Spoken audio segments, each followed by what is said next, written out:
Hi, everyone, and welcome to this episode of the RavenCast for May 4th, 2017.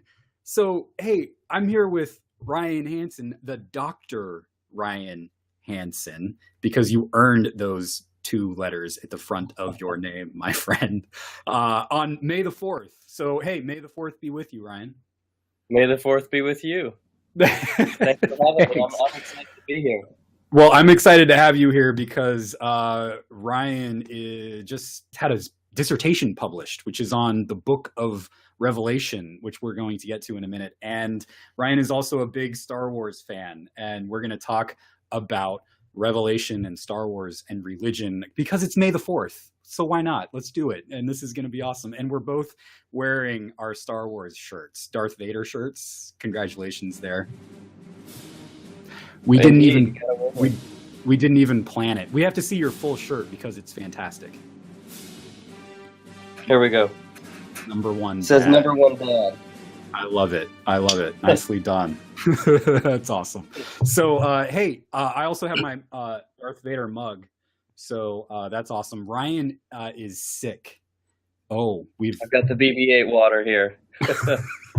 We are ready to go, my friend. And I just want to let our audience know we have a live audience. You can write questions or comments in the chat room. My colleague at Raven, Suzanne, is going to be moderating the chat room. She will bring in your comments and questions about Star Wars and religion, and this is just going to be awesome. So, but I also want to point out that, Ryan, I am especially grateful that you are here because you are sick. You've been battling a cold with your family back and forth for the last week.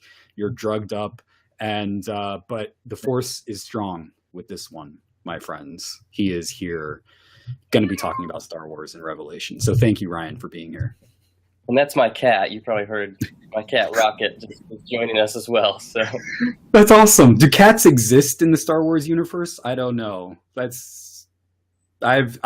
Star Wars do not exist cats do not exist in the Bible or in the Star Wars universe. So there's our first connection right there. So anyway, everyone, the RavenCast is a product of the Raven Review, an online magazine where we write and talk about mimetic theory and the rivalry and violence and scapegoating that so often divides our communities and our politics. Our motto at the Raven Review is change your view, change the world. So if you like to hear new perspectives on religion, politics, pop culture, current events, movies like Star Wars, perspectives that bridge divides and brings people together, then please check us out at ravenfoundation.org. But again, today we have with us the Dr. Ryan Hansen. Ryan and I met 12 years ago or so when we were at seminary.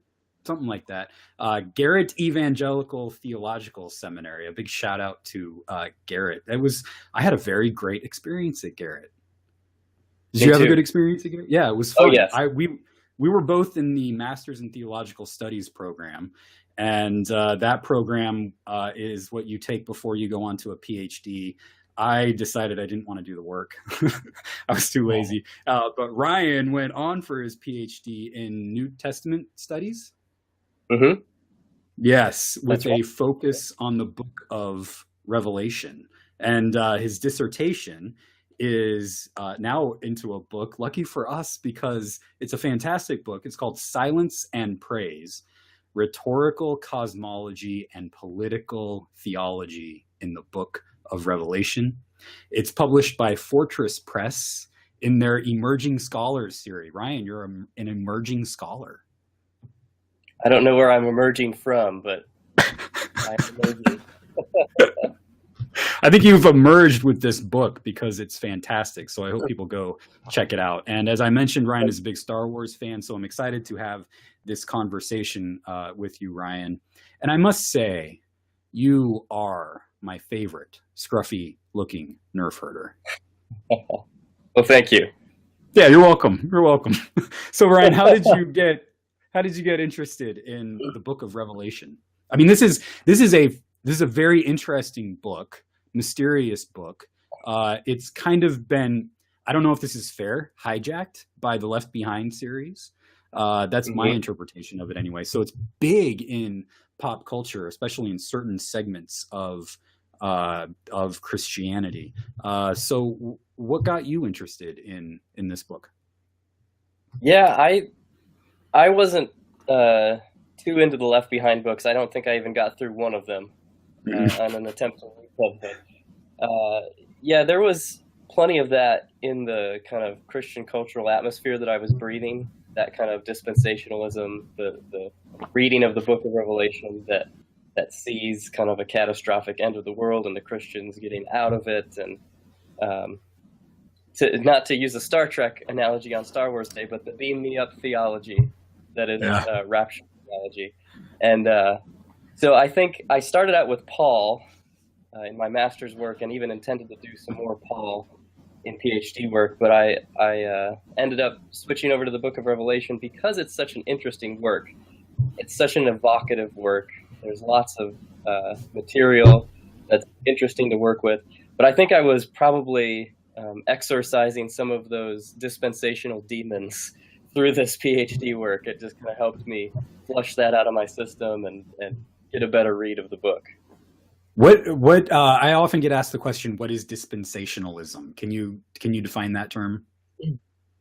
Yeah, dispensationalism is briefly, because I don't know that we need to go too in depth, but it is this worldview that reads the book of Revelation as the plan for all of world history, and that Revelation tells how it's all going to kind of end catastrophically with the final touches to world history, and that the church is this final dispensation of God's revelation, and that the church is going to be raptured out of the world while God kind of brings to destruction the rest of creation in order for just the good people to survive on. So that, broadly construed, that's what it is. The world is headed for destruction. The good people are going to get out and escape that, and then that's it. But that doesn't seem to be consistent with the rest of the biblical witness, the rest of the theological witness of creation being something that God calls good and God loves, and that God is intending to restore rather than destroy. And even in the end of the book of Revelation, you have the new heaven and the new earth coming together, not destroyed, together, but together. Right. Yeah. So they're wrong. I'm just going to come out and say it. That's a wrong view. Yeah. Okay. But one of the things that I really do appreciate about the book of Revelation and Star Wars in particular is how they portray evil, the hiddenness of evil. And we really see this in the Star Wars prequels, which are generally hated by our generation that grew up with the original Star Wars movies that are so pure and good. But like George Lucas's big sin was probably midichlorians right next to Jar Jar Binks, right? So but the prequels do this amazing job of showing the hiddenness of evil. Evil is often hidden in plain sight. Can you talk about the hiddenness of evil in Star Wars? Yeah, I think that is one of the things that the prequels do very well, is showing that evil is not always easy to spot or obvious. So I don't know if we have to give a spoiler alert. These movies have been out for a long time, but Palpatine, Chancellor Palpatine, eventually becomes the Emperor, and he, all the while, he's kind of literally cloaked behind the scenes in a hood, working as Darth Sidious, and working to bring his evil plans to fruition. But he is hidden, and the Jedi are working with Palpatine this whole time. They don't even know that they're collaborating with evil, and so I think that's a really interesting thing. You constantly see Anakin kind of pushing the edges. Things that look attractive to Anakin are, deemed evil by the Jedi. But it's. I think if we're going to look at the Book of Revelation alongside this as well, the whole Book of Revelation is written in order to kind of expose what John, the author, sees as dangerous and evil for his audience, but isn't kind of obvious to them. Things that look good, things that look attractive, social mobility, economic mobility within the Roman imperial context. These things look attractive and good and harmless. And John is saying, no, there's some things you have to compromise in your theological beliefs, in your discipleship, that are not helpful. So I think there's these kinds of things, like the Jedi are collaborating with political power and trying to suppress revolution. I mean, these things look good. Power and influence look good, but Lucas does a good job of showing how that, even in a non-obvious way, evil has to be kind of revealed. And the Jedi are super wise people, guardians of the galaxy. How, in their wisdom, do you think that they miss the evil that is right in front of their faces? Well, I think that's a theory that, or there's theories that go around. You know, it's never really shown or explained about why the Jedi miss it, but they have, they kind of do some of their own soul searching, I think, and then there's general theories that get thrown around. Were they too entrenched in power? Mm-hmm. Were they too in love with? They have a posh temple in the middle of the capital city planet of the galaxy. So does that kind of compromise their ability to see objectively? And it makes you wonder, in the preview for the new Star Wars that's coming out at the end of the year, when Luke says it's time for the Jedi to end, is he seeing some of that, like the delusion of being entrenched in power has kind of clouded their vision?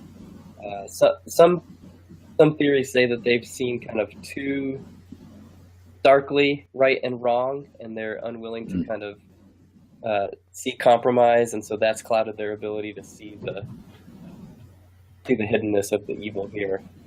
That reminds me of one of the things that I think the prequels do really well is the hiddenness of evil, but the episodes 4 through 6 kind of struggle with maybe a little more. Like, it's almost so obvious who the good guys are and who the bad guys are, right? I mean, even the costumes, good and evil is as easy to see black and white, right? Like, so you've got Darth Vader and you've got the stormtroopers, but that's almost a simplistic way of viewing Star Wars too, especially that episodes 4 through 6. I mean, there's this ultimate faith in the goodness of Darth Vader that ends up saving it. Yeah, exactly. And Luke's two mentors, as he's learning to become a Jedi, Obi-Wan and Yoda, are, interestingly enough, they're the ones that say, you have to kill Vader, you have to kill the Emperor, you have to do this. And Luke ultimately pushes back against that and says, no, this is not what I want to do. And so even there, right, he sees the potential in Vader that they can't see. They can only see one way: you have to destroy your enemy, and he refuses that option. It's really interesting to me because a lot of people, including Walter Wink, will end up saying Star Wars is just another rehashing of the myth of redemptive violence. There's so much violence in Star Wars, but there's a lot of violence in the Bible too, right? Yeah. So these are two violent stories. They don't avoid violence, but is there there's a non-violent strand that runs through Star Wars? Do you think there's also a non-violent strand that runs through the Book of Revelation?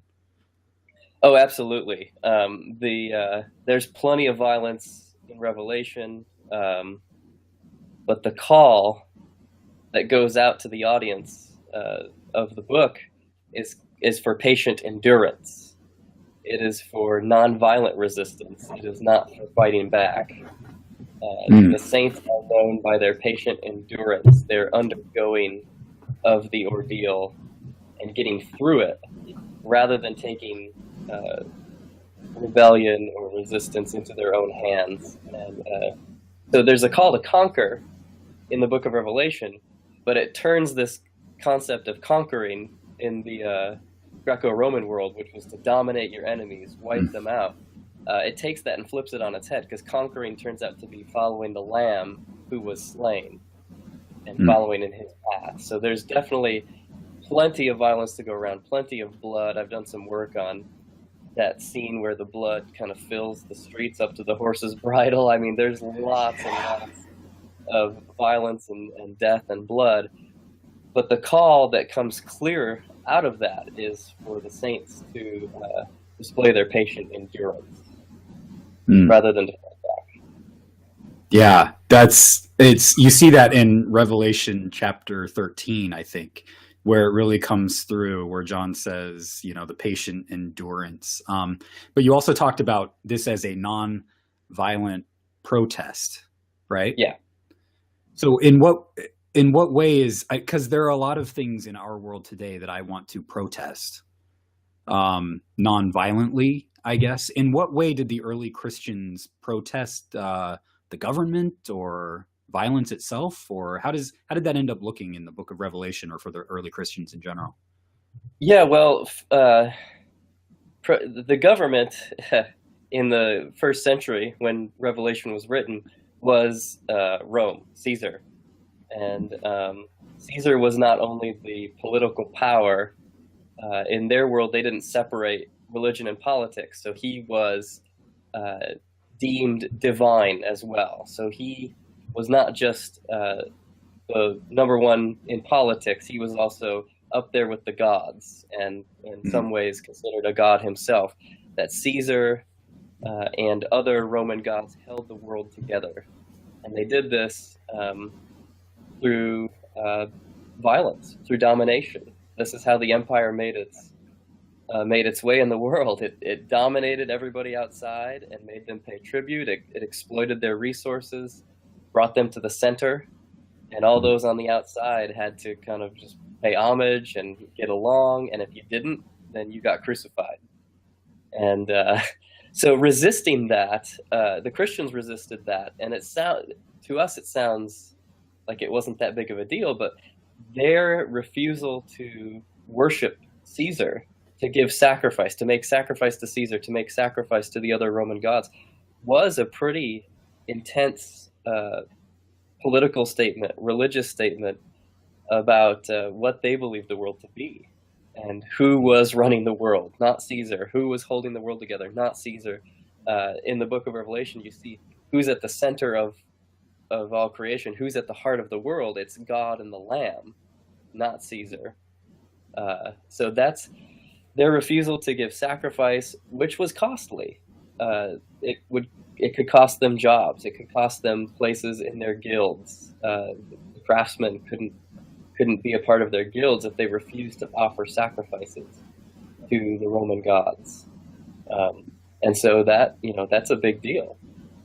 Yeah, especially if your neighbors also think that the way to hold the world together is through making sacrifices to Caesar and paying tribute to Caesar so that he can go off and keep the world safe, the Pax Romana, through violence. Right.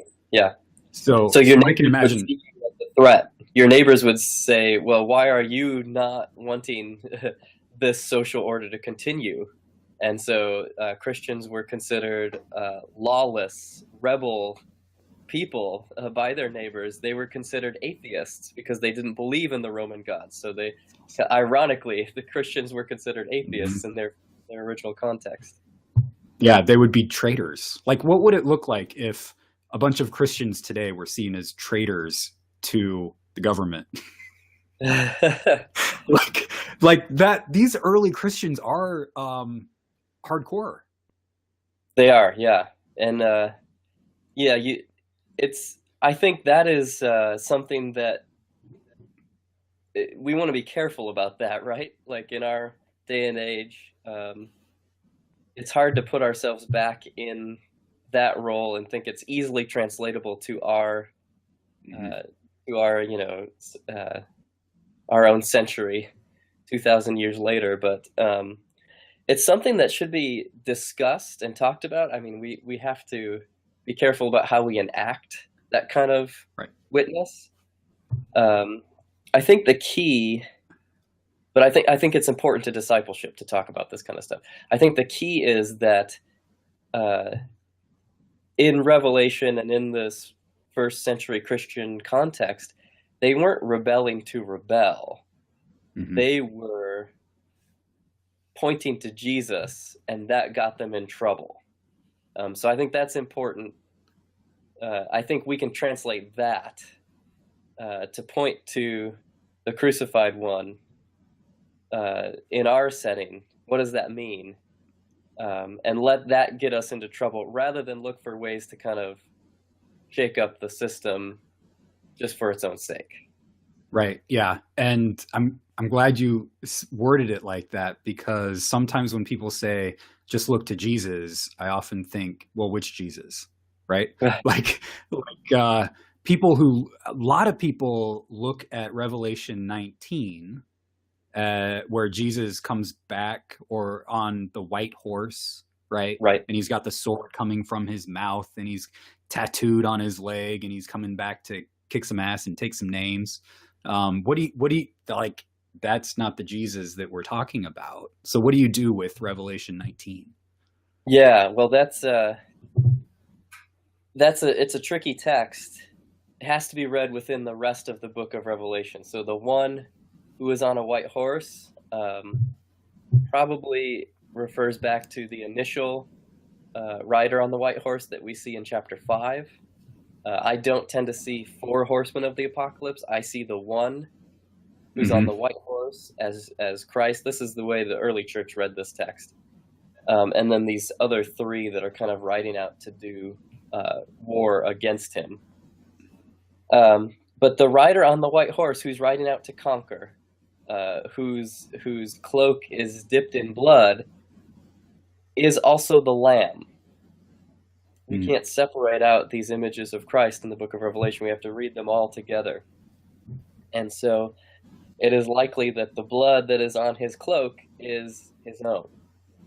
And the sword that is coming from his mouth is precisely that, coming from his mouth. It's his word of testimony. His weapon is his word of testimony to God and what God is doing in the world, rather than an implement to do violence to others. And it's kind of like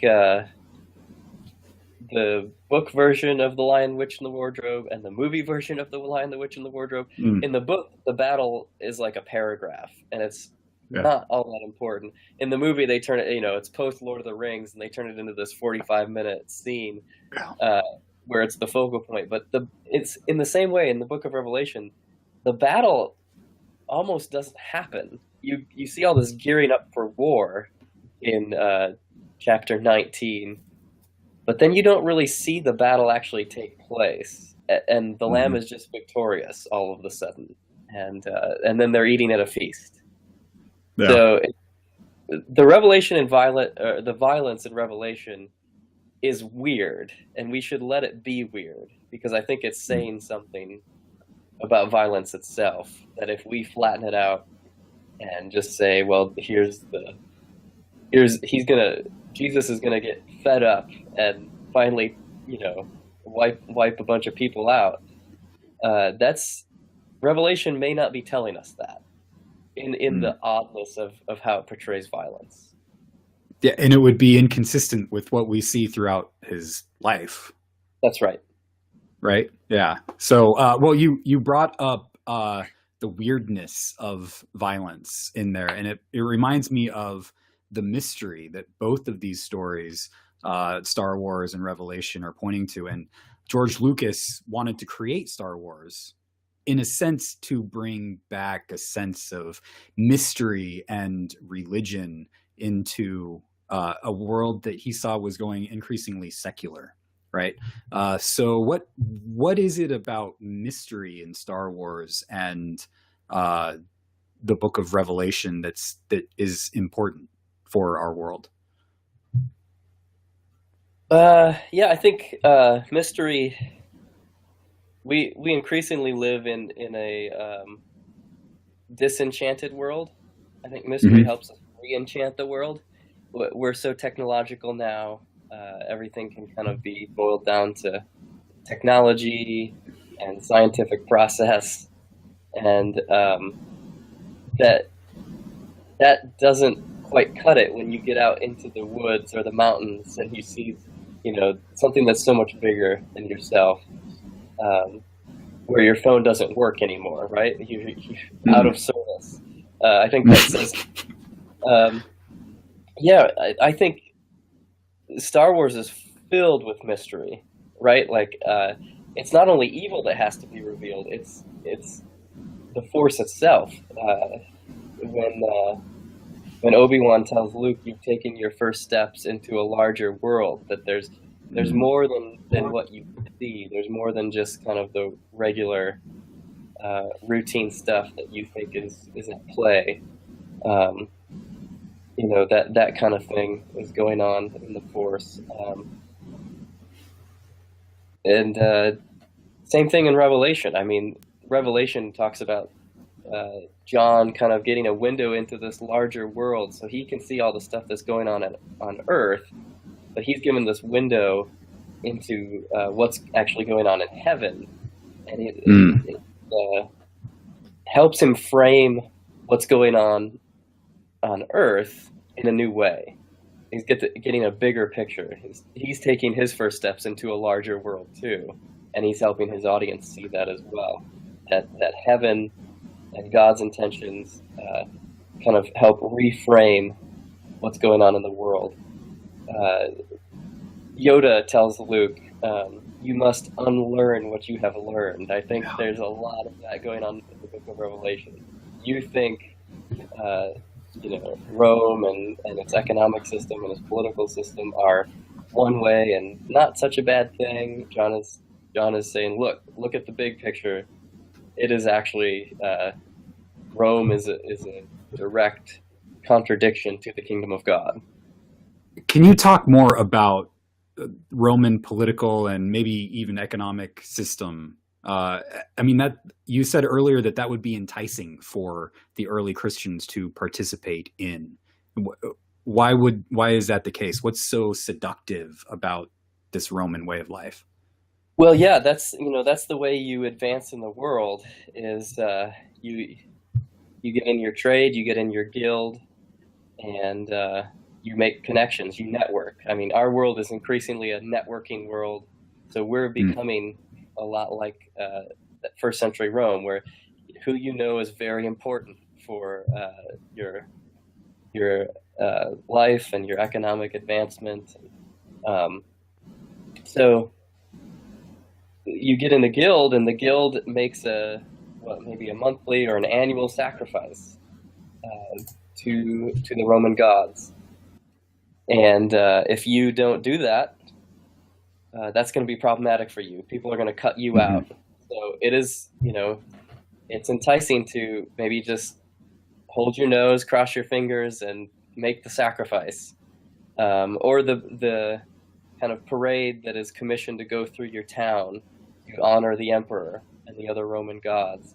And the mayor of your town or the whoever's in charge of it has money and doles it out to each household so that they can decorate their front area, their Mm. front yard, or the front of their house uh, as the parade goes by. So that's all festive. And if you don't do that, you will stand out in a bad way. Your neighbors will Hmm. see that. The powers that be will see, oh, that house didn't do this. So, and yeah, to get in with Rome was to be powerful. Most people, or many, the overwhelming population throughout the Roman Empire were slaves, um, Mm. and citizenship was restricted to the few, the elite, the privileged. But even as a slave, um, you could make your way in the world if you kind of got in with the right kinds of people. and the right kind of economic advancement. So that is why it's so seductive. You could have a good life if you just go along with these few things, and it might not. Clearly, for some, it was not a big deal because the Book of Revelation was writing to address some of this, and so there clearly was a dispute about some people saying, "Hey, this is not a big deal. We're not worshiping other gods. We're just doing this for the sake of our own livelihood." And when you get caught up in the Roman way of life, it blinds you to the victims that Rome is constantly creating through its violence. And is this blindness, I would imagine, is the same thing that the Jedi are going through as they're getting caught up in the political system? Yeah, I think so. And it's interesting. I bring it up because the Jedi are supposed to be a force for justice in the world, right? To fight for the weak and the vulnerable. And maybe they get distracted by that mission. But it's the same mission that we see running throughout the Bible, is this emphasis on justice for the weak and the poor and the vulnerable. And that can get distracted. That can get distracted when we get caught up in the powers that be, as you mentioned. So do you see that emphasis on justice running throughout the Book of Revelation too? Oh, definitely. Yeah. I mean, that's whose justice, or which style of justice, right? The Pax Romana, the peace of Rome, which is through conquering these peoples on the outskirts of the empire and extracting all their resources and enriching the city itself, the city of Rome, at the expense of all these other peoples.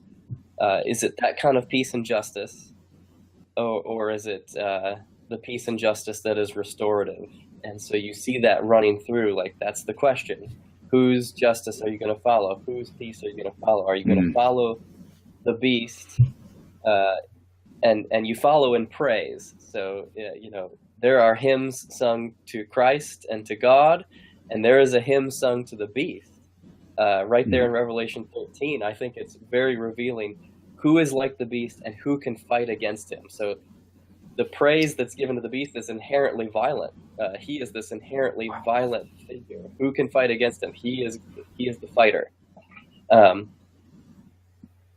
The hymns of praise are to God are always about God's restoration of creation. He's not. The Lamb is not inherently violent. He has laid down violence and died himself.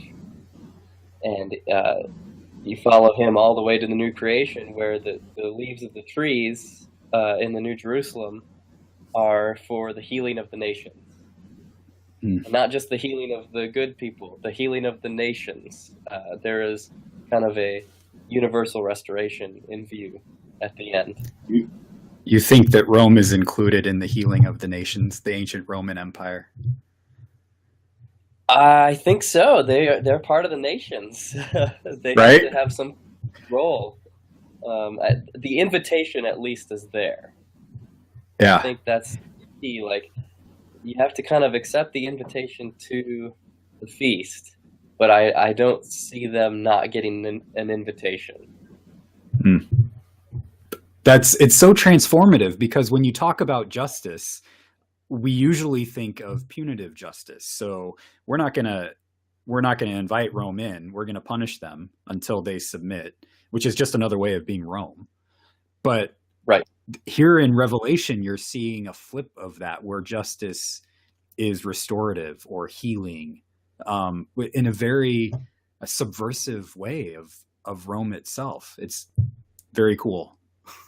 Yeah, the New Jerusalem has walls and gates, but the gates are always open by day, Revelation tells us, and it is never night. So it means the gates are always open, and the nations and the kings come in to bring their offerings, and it seems like there's a constant open invitation that the city is.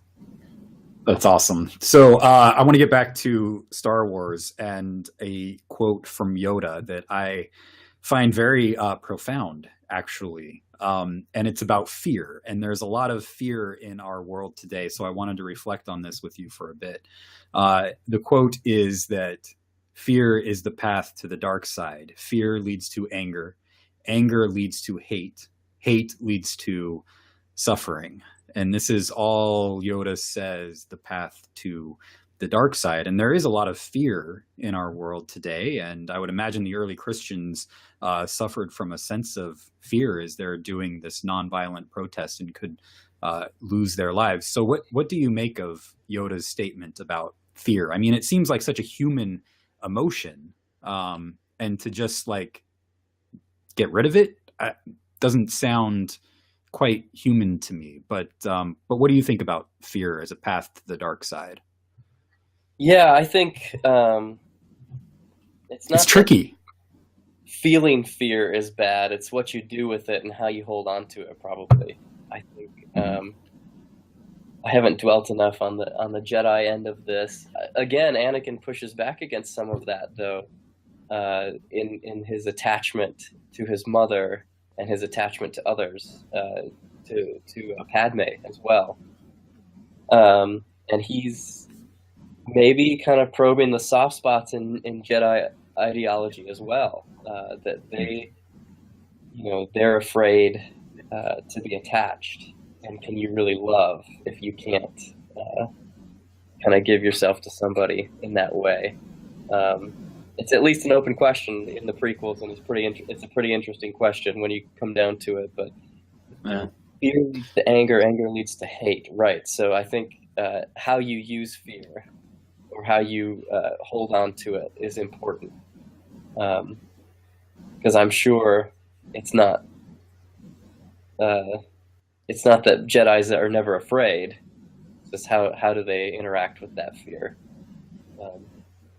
So maybe a good, like they're going to be afraid, but the constant message of the book and really the Bible, right, is you see this repeated message: do not be afraid.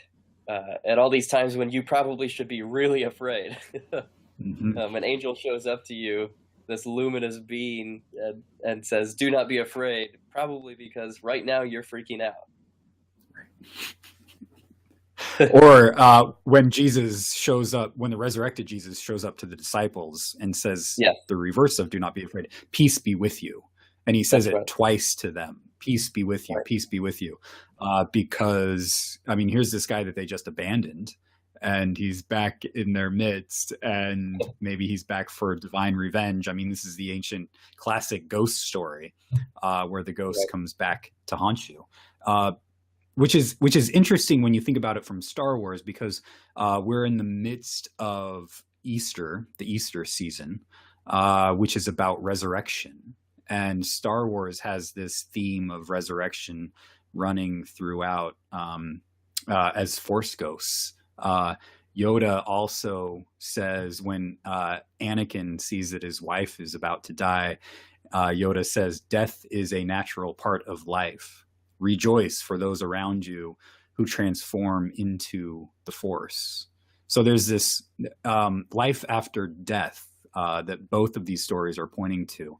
Can you talk about resurrection and the book of Revelation?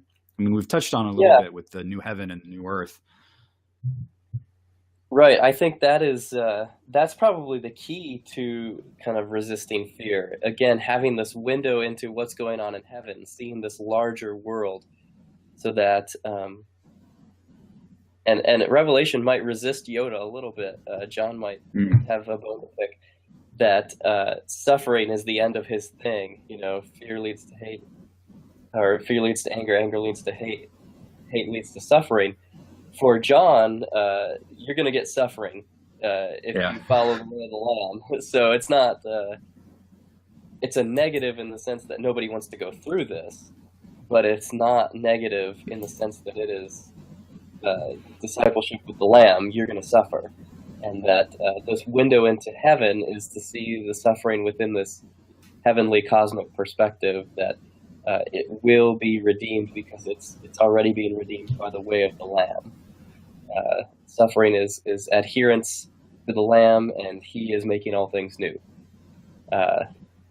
Seeing that helps you, release your fear, or not let it overtake you or consume you.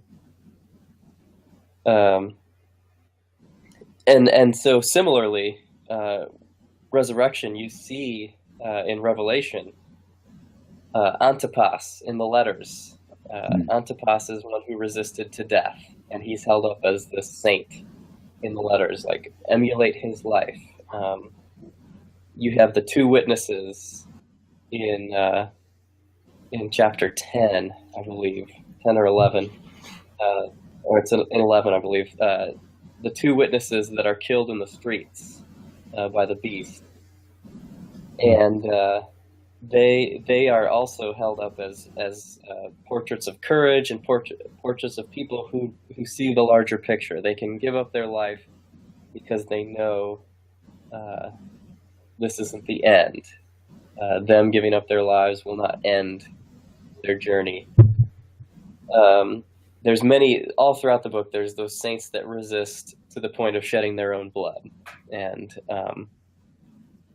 those are all met with promises of wiping away tears and taking away suffering that is fulfilled in the new creation. There is no more night or crying or pain or curse in the new Jerusalem. And so, with the Force Ghosts, I don't know. There does seem to be the three that we've seen, Anakin and Yoda and Obi-Wan. They all embrace this larger picture. Obi-Wan gives his life up when he's fighting Vader in order to save Luke and to let him escape. Yoda kind of embraces. He goes to death willingly. He's joyful almost, cracking jokes as he's on his deathbed. And then Anakin has sacrificed himself again for Luke in order to rescue him and throw the Emperor into the pit. And so they've all kind of seen their lives as part of a bigger picture. They've seen the larger world that their lives are a part of, and so they're not afraid to lay down their own lives in that way. There's almost, I don't know if this makes sense to you, that there's almost a sense of repentance from violence. Like Obi-Wan just stops in the middle of this battle that he's having. Yoda leaves this kind of warrior Jedi life behind in order to run off in Dagobah, right?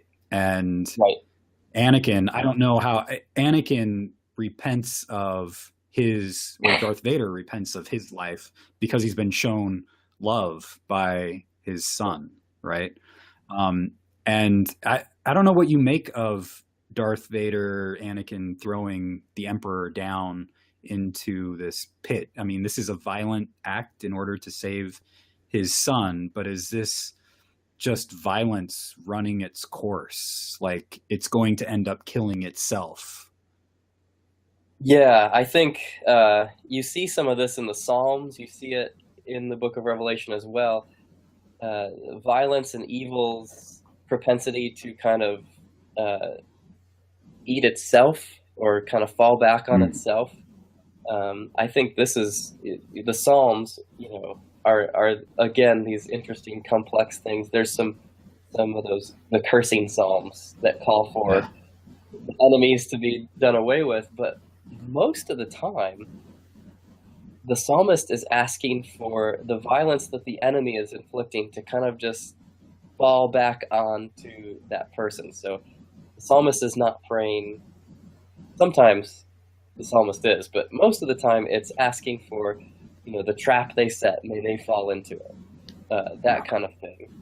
The book of Revelation, the nations are eventually the ones who have been deceived by the beast are eventually the ones that turn on it.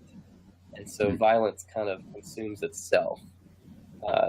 Again, we have to keep the violence really weird and strange in the Book of Revelation, because I think it's telling us things like that. And I think that's right in Star Wars. There is this repentance from violence, even if they don't fully get out of it. I mean, Obi-Wan and Yoda are still saying you have to go kill Vader.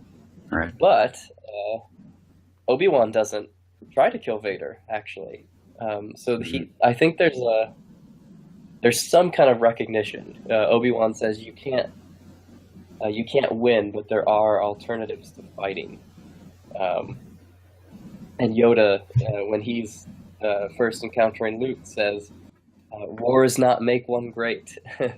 So and then Luke at the end throws away his lightsaber. He refuses to kill. And so I think, though Vader's act is violent, it's kind of carrying away the violence from this one who has laid down his weapon, carrying it away, getting some space in between, and it's this kind of self-predatory violence that happens, turning in on itself. And we'll see what happens. Continues to do that if Luke continues to not fight. It looks like that pattern. Yeah, it looks like that pattern is going to continue. So from what I can tell so far, Luke has been training Jedis to be violent, and even amongst the Jedi, this violence goes out of control, and they end up killing. They end up killing other Jedis. So Luke runs away from it all in an act of repentance, and we'll see what happens after that. Suzanne has a question in the chat room going back to the New Jerusalem. She asks, must everyone accept the invitation to the banquet before the New Jerusalem comes, or can the New Jerusalem arrive in the midst of some still worshiping the beast? That's a great question. Yeah. Mm-hmm.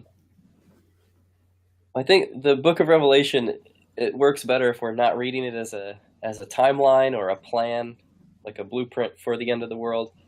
It's kind of conveying a prophetic message about how the world works and who is at the center of the world. So even though the book itself runs on a timeline and the new creation only comes at the end, I think the message itself is communicating that the new creation is coming and offering an invitation to us constantly, even where we are. To get to the second, can the new creation kind of arrive in the midst of some, or kind of maybe does it kind of coexist in the midst of some still worshiping the beast? There's this really strange thing that happens at the end of the book where you think all the bad people have been done away with. The lake of fire image comes from the Book of Revelation, and you think those people have been done away with, and here comes the new creation. It's just for the good people. And John tours the city and sees the gates that are always open and sees people coming in, the nations and the kings that come in. Where are they coming from? That's an odd thing, first of all. I thought those people were gone. Right. And then at the end, he says, outside are the dogs and the evildoers and all of these people. I'm not going to be able to, from memory, remember the list of people that he says are outside, but it's this strange thing that at least causes us to question, oh, okay, there is an outside of the New Jerusalem. That's interesting. It hasn't kind of taken over. The city exists in the new creation, but there is still an outside, and there are people outside that seem to, at least by virtue of the gates always being open, seem to still have an invitation to come in. So I think, that's a good question. I think the New Jerusalem comes with an invitation for us constantly in the midst of our lives to live out its implications where we are. Yeah, that's great. So it sounds like Revelation might be saying that there are some people who will not accept the invitation. They'll just sit outside the city. Again, it's this strange thing. The Book of Revelation should always remain strange to us. Yeah. Don't try to tame it down too much, because it loses its power to kind of evoke. It is strange because it seems to be saying that, there is an outside. There is an ability to refuse the invitation and to remain outside, but that invitation, again, by virtue of the gates being open at all times, doesn't seem to be rescinded. Yeah. It is interesting because throughout the book of Revelation, it's seen that, as you were saying, the nations and the kings are the bad guys. And how could they ever accept the invitation? But here they are in the midst of the city experiencing this. So Suzanne says, I love that the gates are open, not afraid of what's outside. The gates are not afraid of who will be let inside. So that's really cool. I like that a lot. You'd mentioned discipleship earlier. And I think this is a really interesting comparison, especially with what we do at Raven, mimetic theory, with Star Wars and discipleship in the Bible. So mimetic theory will end up saying that we emulate our models, our teachers, but there's also a danger in this emulation, because what it ends up saying is that it's not our differences that really lead to conflict, it's our similarities. And the more we become like our models, the more in conflict we become. For example, Anakin and the Jedi Council, right? So Anakin wants to become a Jedi, a master Jedi. He wants to be in the council. These are his models of success for him. And this imitation, this copying of the desires of others to be in the power of the Jedi Council is part of what gets him in trouble. What René Girard, the founder of mimetic theory, ends up saying is in this human dynamic, there's this double bind that says, be like me, follow me, but don't come too close. So there's this invitation to come, be like me, but also there's this hand that the Jedi Council said that falls into this trap. And maybe it's true that Anakin wasn't ready at the time. He's got Palpatine saying, no, you should be in this council. So he's got kind of the voice of the serpent in his head, right? Increasing this desire to be in the council. This is making sense to you, and this is where the conflict, part of where the conflict arises within Anakin, right? Right. Yeah. Well, and so he wants to be like them in their influence and power, and ultimately he seeks that out elsewhere with the Chancellor. But the disciples, you see this in the disciples too with Jesus. So Jesus says, follow me, model your life after me. But he doesn't seem to hold them back. In fact, in the Gospel of John, he says things like, you will do greater things than I. Right? So there's this, so Anakin falls in rivalry with his mentors, and the disciples do fall into some kind of rivalry with Jesus when Jesus talks about suffering, and they're like, no, certainly not, Lord. How could you do this? And maybe they want Jesus to become a warrior Messiah or something like that. But Jesus resists falling into rivalry with them in some way. Right? Is that making sense? Yeah, he's in the Gospel of John, no one takes my life, I lay it down. He's he doesn't feel the need to defend his own position or stake in power. I think maybe that's why he doesn't feel the need to kind of hold at a distance, because he's not afraid of losing something that he willingly lays down, he knows has been gifted to him in the first place by the Father. I think, yeah, that's pretty insightful, actually, that he doesn't, within mimetic theory, he doesn't hold them at a distance. He kind of doesn't need to defend his space, his territory. Yeah, it's interesting, and also, I mean, the power when you were talking about the power dynamics, and I forget which disciples it is, but one of the mothers says, "Hey, make sure that my sons are on your right and your left hand when you enter into your kingdom," right? So these are political cabinet positions that she's wanting her sons to have with Jesus, and it's just this constant refusal of Jesus to get caught up in the power game, at least the power game reflecting the power game of Rome at the time. Right. Well, it's James and John and their mother. Right. Yeah. Comes with that request on their behalf. I actually preached this on Palm Sunday because that episode happens right before he goes into Jerusalem, and he sends two disciples to go get the donkey in the, manure-filled stall where this donkey is. I happen to think he sends James and John. He's like, "You want that job? You go get this job. So you can go muck around with donkey poop." Nice. That's good.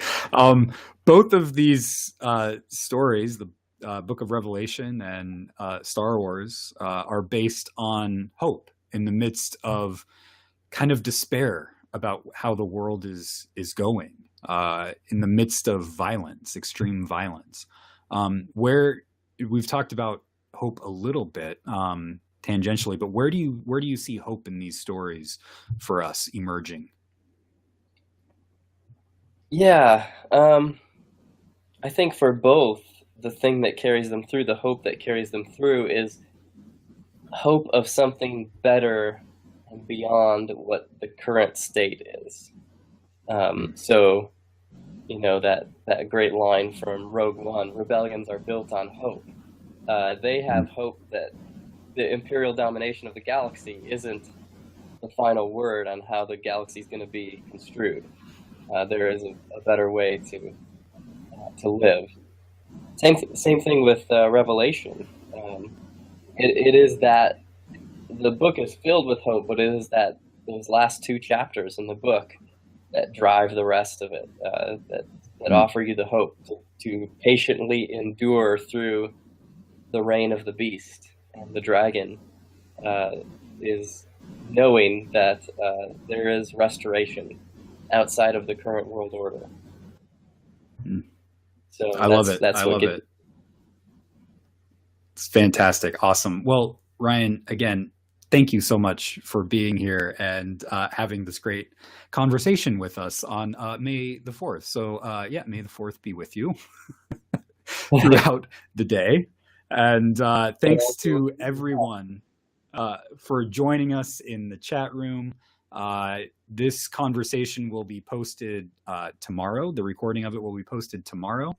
And once again, Ryan's book is titled Silence and Praise: Rhetorical Cosmology and Political Theology in the Book of Revelation. Ryan, where can they purchase this book? I'm pretty sure you can purchase it through Fortress Press. It's on Amazon. Most places that would sell things online would have this. Awesome. And how can people keep up to date with you and your work and what you're up to? Can find me on Facebook or Twitter at Ryan Leif Hansen, Leif is my middle name. I don't have an active blog, so but yeah, those are good ways to keep up with me. Fantastic. And everybody, you can stay up to date on the RavenCast by joining the RavenCast group page on Facebook. You can also like the Raven Foundation Facebook page. If you're watching on YouTube, please give this video a like and share it with anyone you think might be interested. That will help us out. And if you're listening on iTunes or Stitcher Radio, please subscribe and leave us a 5-star review. One more thing, go on to Raven Review at ravenfoundation.org and subscribe to the website. That'll make sure you keep up to date on articles and interviews like this one. Once again, Thanks for watching and for listening. Until next time, may the Force be with you.